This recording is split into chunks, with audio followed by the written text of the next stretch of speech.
In the year 1662, on the remote island of Mauritius, a strange bird waddled through the dense forest.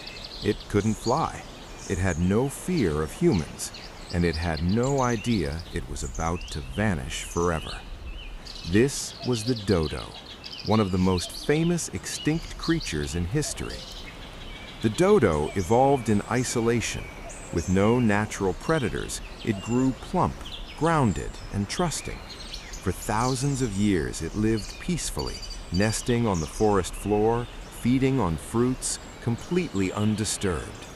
But everything changed when humans arrived. In 1598, Dutch sailors landed on Mauritius. At first, the dodo was a curiosity, odd-looking, slow, and easy to catch. Sailors hunted them for food, though many complained the meat wasn't even that good. But the real danger came with what the humans brought. Rats, pigs, and monkeys, invasive species, spread across the island.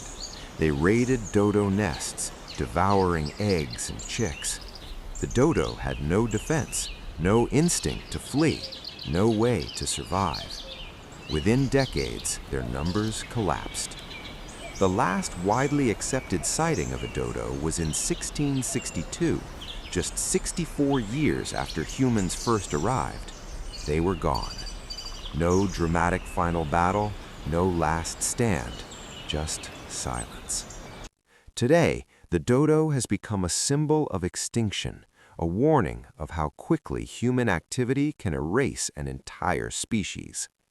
Its story is echoed in the work of organizations like International Union for Conservation of Nature, which now tracks endangered species worldwide.